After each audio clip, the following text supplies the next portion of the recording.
Ciao raga, welcome back to Sun Tzu Secrets. Today it's a special day. It's a special podcast show because we have a couple of very interesting guests. I'll start by introducing Jake Jacobson from Frontline Gaming. It's a pleasure to have you on.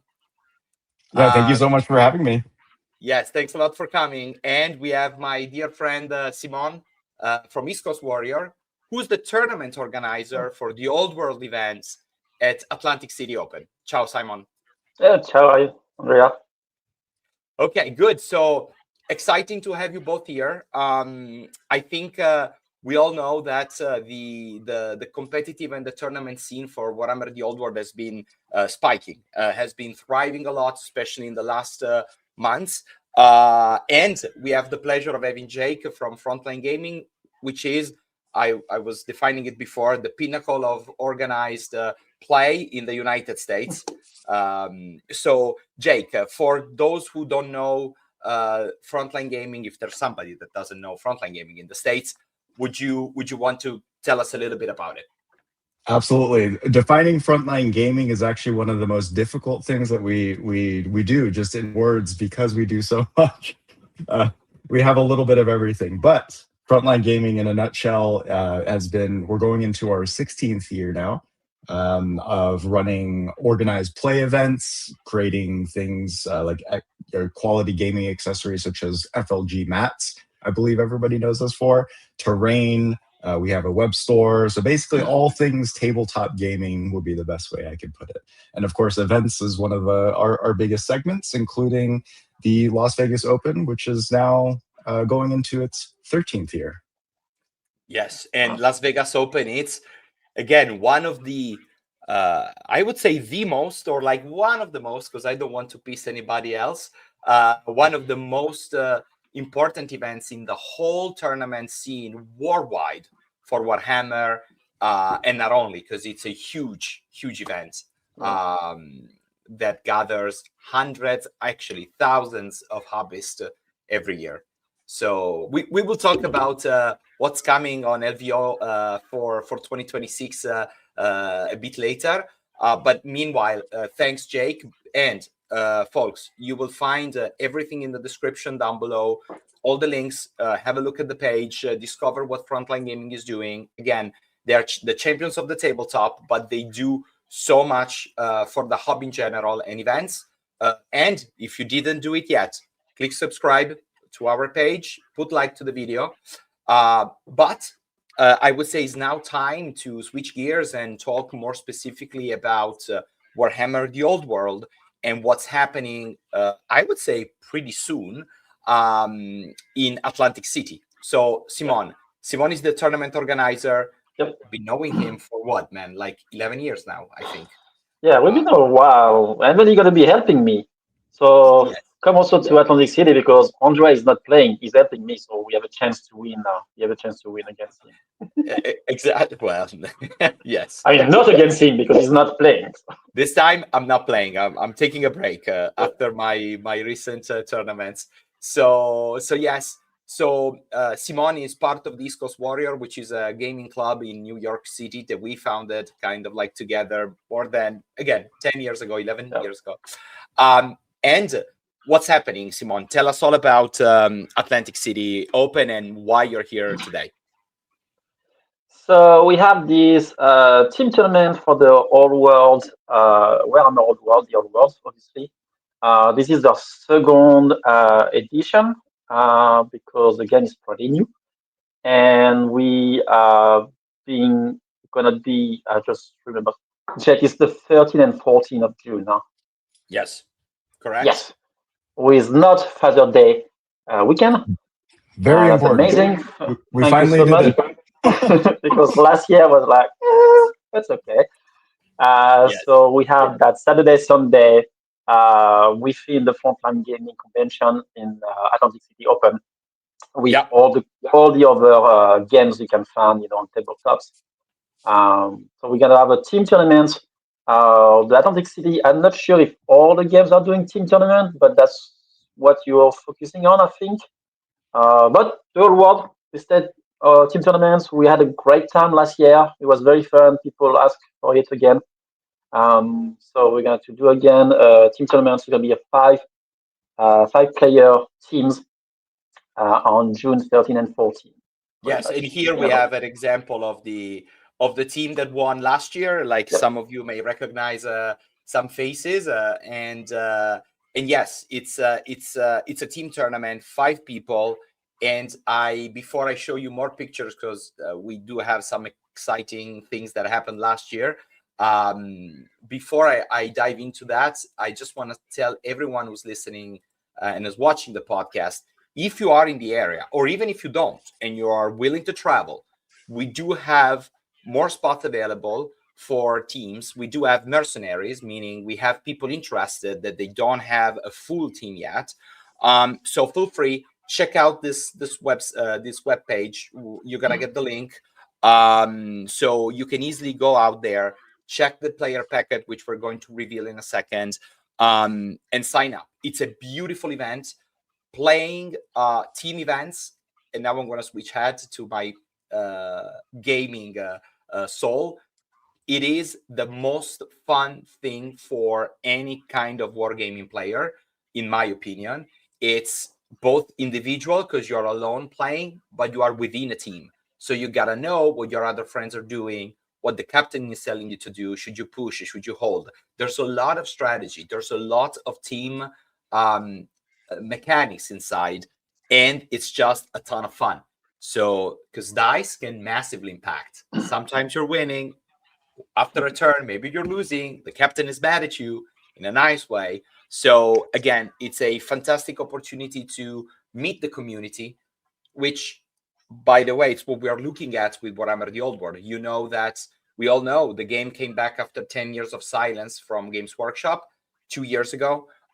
It's gaining momentum. We have hundreds of players in the region, thousands of players. Some of them are still sleeping, so we need to wake them up.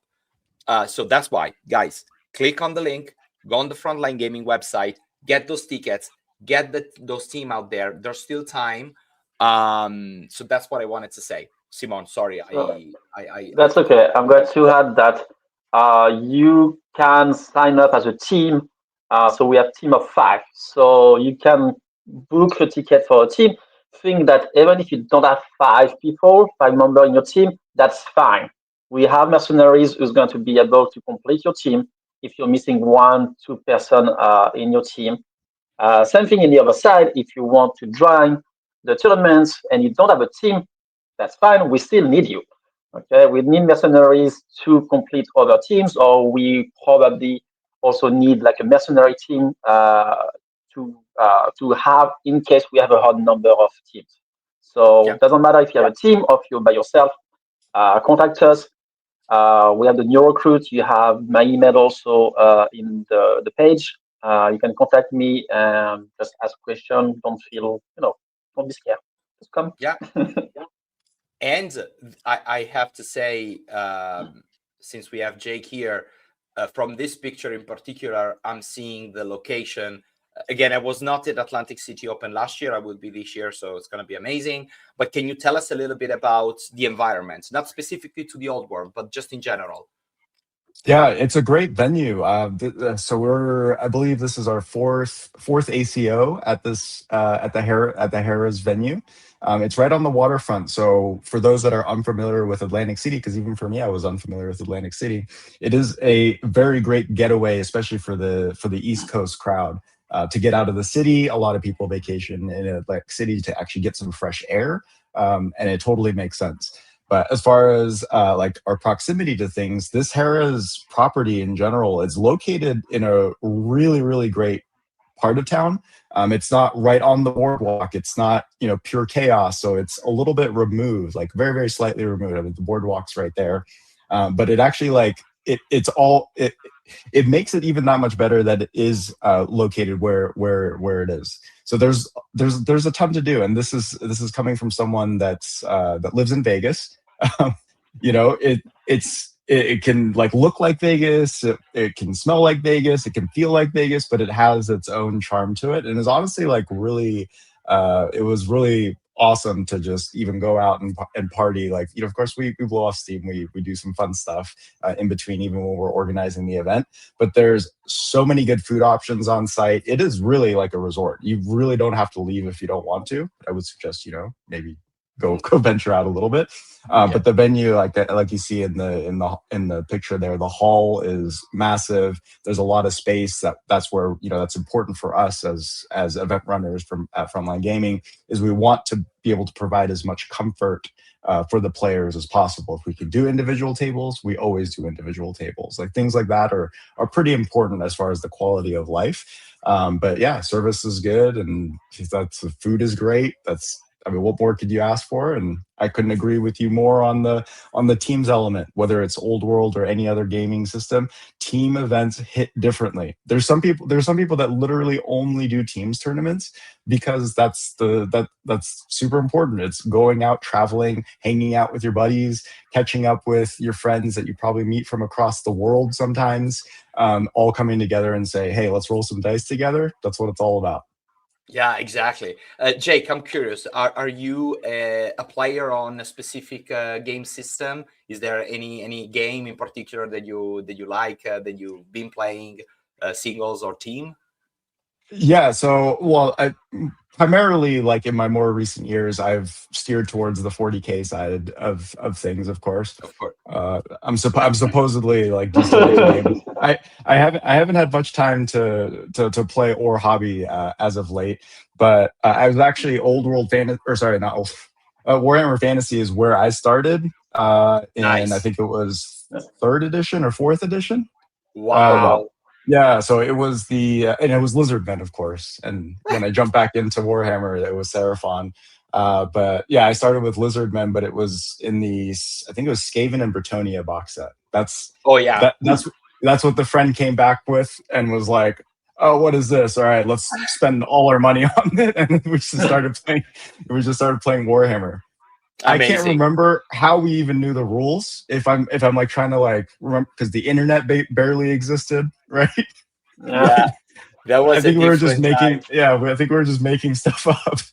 Yeah, so it's like probably, this is crazy. Yeah, but yeah, no. Age of Sigmar was great for me as of recent. But then, of course, like I fell to the competitive side of 40K, and it's been a blast. But I just haven't been able to play as much as of late. Yeah. Very big on the hobby, though.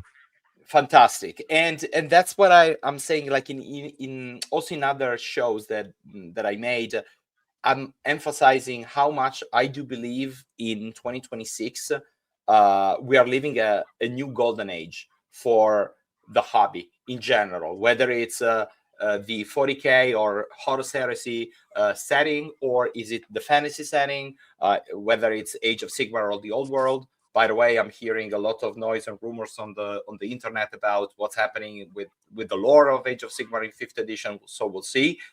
But there's just so much that is happening. Even the new kits for Warhammer the Old World are beautiful. And everybody has plenty of options to play. Whether you like round bases, you like square bases. You started off with Lizardmen. Maybe you play Seraphons now. You know, it's just so rich that I'm a fan of square bases. Of course, I started back in 5th edition at the end of 5th, and man, like I see 100% what you're saying. Like, I didn't even know at the time how we were managing to do things, but now we are in 2026, and there is so much that we can do. So definitely go check out, whether you want to play or not. Come check out the event. It's amazing. Lots of vendors. You will meet folks like-minded. You can make new friends. You can take a break from the city if you live in New York, like I do, which is very much needed.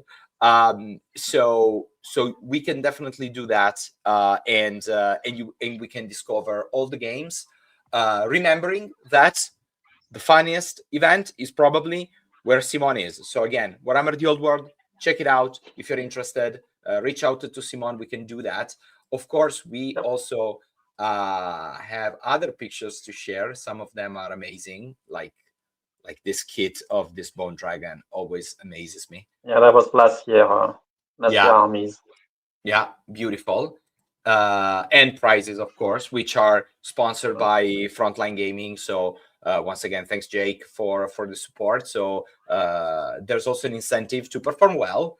Fun comes first, but we like the competitive side of things. Beautiful army. This is a demon. Demons versus demon. Yeah. Oh my God. This Those is are the the most. picture. Yeah. Yeah, This that's is the most the impressive picture part of about the the old winner. world is the hobbyists. Sorry. Yeah. Sorry. That's okay. That's the picture of the painting winners. So last year we had painting. We do have painting also contest within the old world tournaments, but also Army Painter did also an army challenge contest, and they did judge armies between the different games.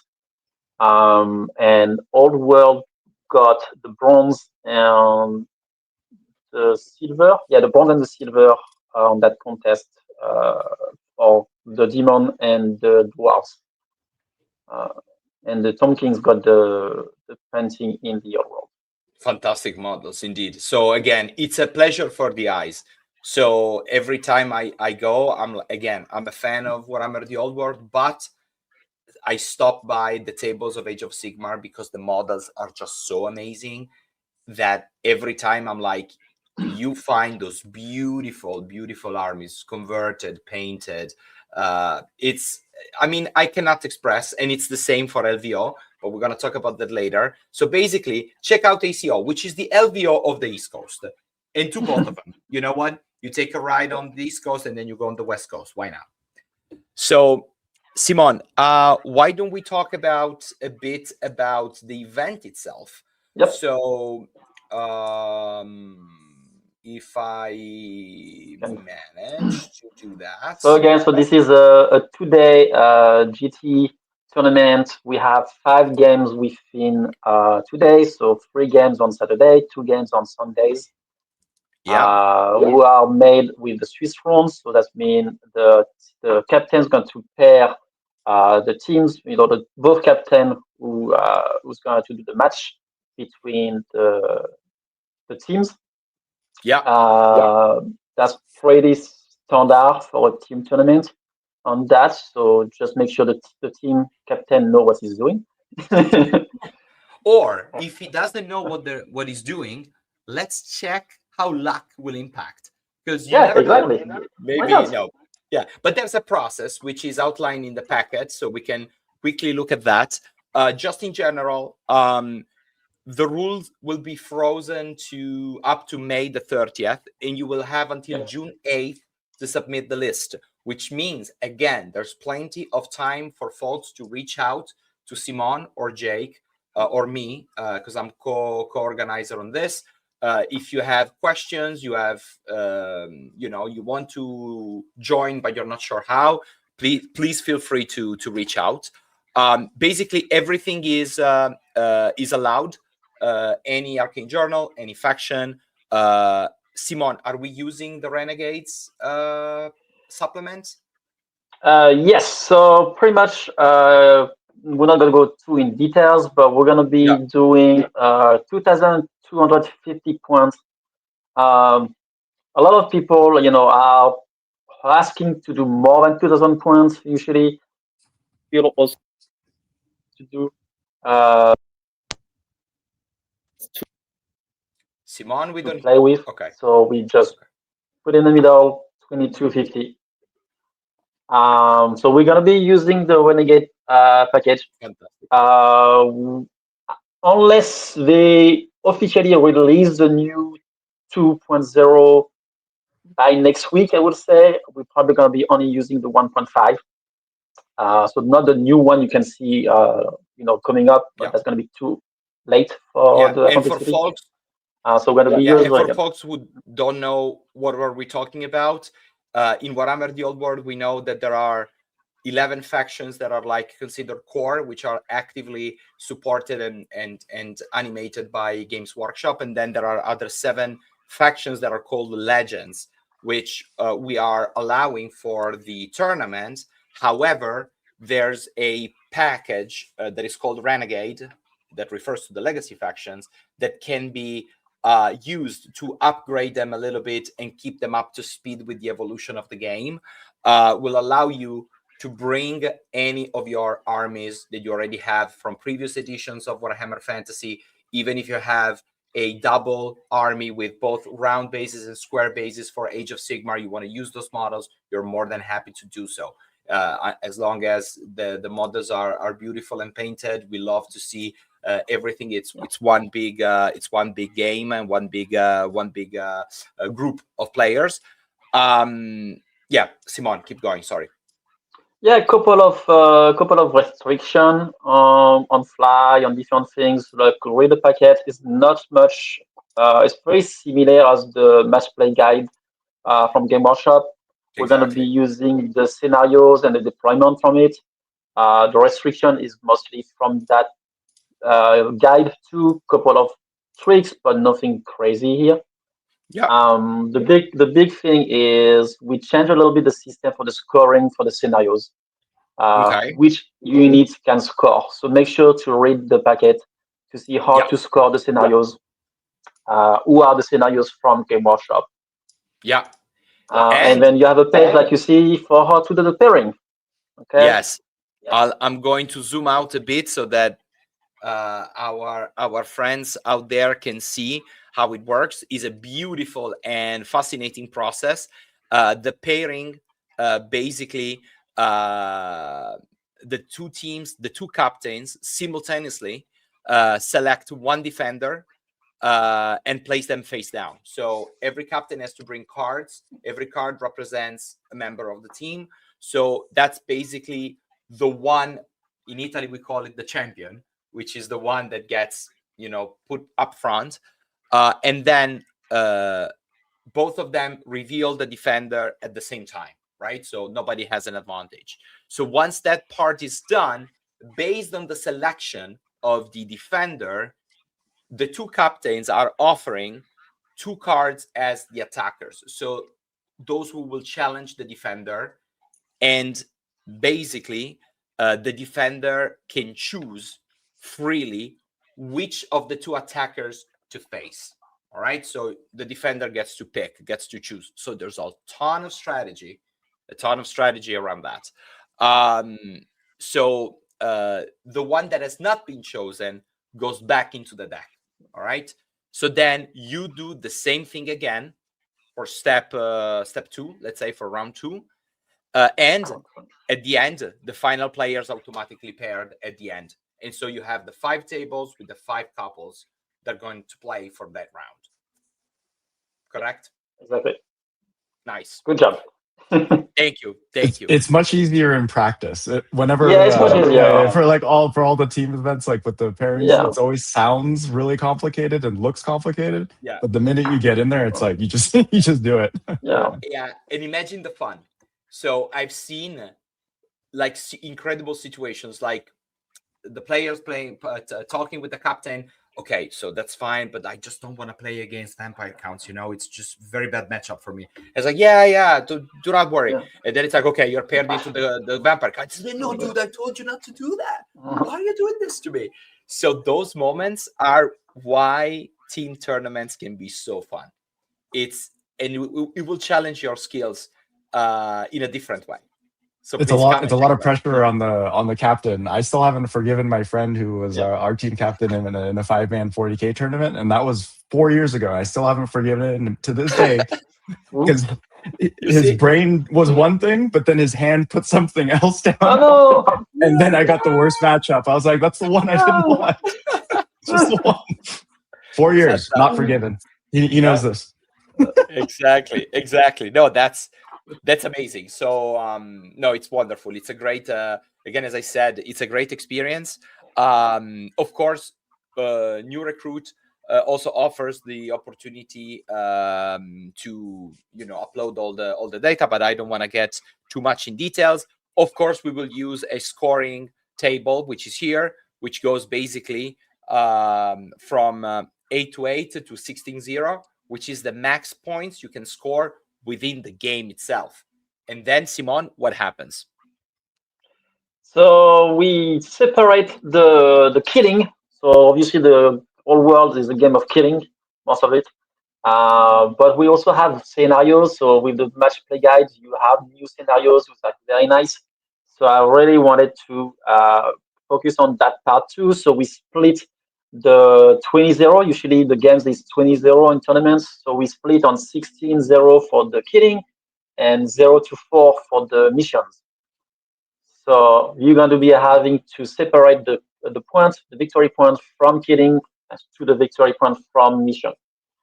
But NeuroCruise is doing everything for you. So you just enter your scoring. Just know what the mission is, know what your objectives are, play to the best, try to annihilate the other player and making the objectives, and you will get a clean 20-0, which is what we want to see, what everybody wants to see to win the game. And I know some of the folks that are already signed up.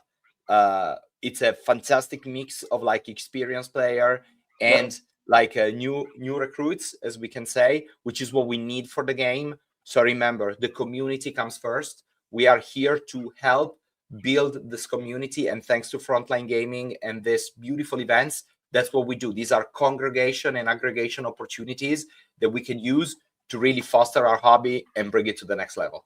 So again, come show up.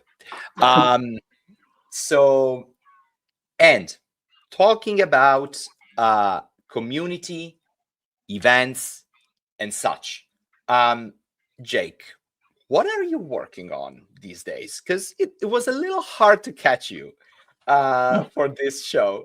Tell us all about what you're working. A few different things. What you can share. Only what you can share. Yeah, no. So surprisingly, for those that are familiar with Frontline Gaming and our crew here, they know that we're actually a much smaller team of staff than you can ever imagine. So believe it or not, events is about half of my day-to-day. Obviously, with the LVO being as big as it is, surprisingly, yeah, it takes about half. It's about half of my day-to-day responsibilities. So we juggle a lot. we do a lot of things with a very small team. Up until recently, we were only 16, a crew of 16 in the entire company. Everything from that includes our paint studio, to our events team, to our manufacturing team for mats, events, terrain. All that was only 16 up until recently. So we've expanded out a little bit, but we're still far from huge. So of course the LVO, not just as easy as copy and paste and just go, right? You know, it's only like 5,000 plus people that you have to make sure has a good ticketing experience. And yes, like literally someone has to input every single ticket in order to like launch an event like the LVO. Of course, I'm crazy because I want to make sure everything is improved year after year on every single event. Right now, we have an overlap of 5 active events because we haven't done our Rocky Mountain event yet. That happens next weekend. So that's active. So that's planning. We've got the Bay Area Open at the end of May. We've got Atlantic City coming up here in June. Then we have Lone Star Open in Texas in the first weekend of August. And then next thing you know, it's the LVO, but we're already like, you know, planning for 2027 at this point, when the whole thing starts all over again. But tickets just went on sale for LVO, and that's when I disappeared for about 2 weeks.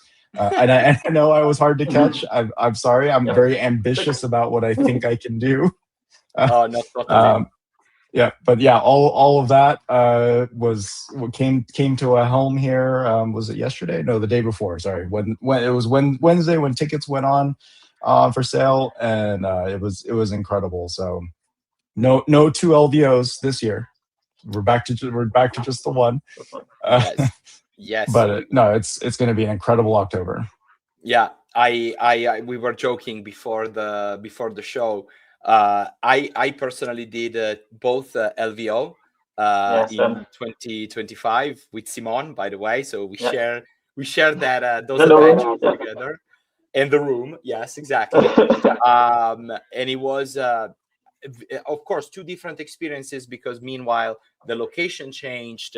But the one thing about the LVO is I know that there is a little bit of that a healthy competition between LGT, the London GT, and the LVO, whether, like on the size and numbers of folks that are participating. And to me, I interviewed Richard Manklow. By the way, ciao Richard, if you're watching the show, who's was running the Old World event at LGT. Guys, we are talking about the creme de la creme, or like the pinnacle of the games. Really, I love this word because it's really true. I never seen in my life until I came to LVO #1 for 25, 1,000 players on a single Warhammer 40K single event. I was like, what? Like an entire room. Yeah. I was like, this is insane. How can you even manage? How can you even dream of it? So I will not TO that. I know. No, watching January's numbers was insane, because that was a record. Yeah, it was. I think by the time, because we had the LA fires were actually like taking place, so it was right.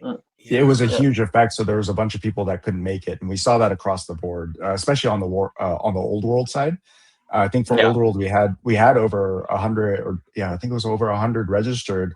But by the time, like the effect of everybody was affected by the LA fires, it was maybe like 20 or so people that couldn't make it. And it was the same thing for the 40K side. We had, if I remember correctly, it was 1348 tickets sold for 40K.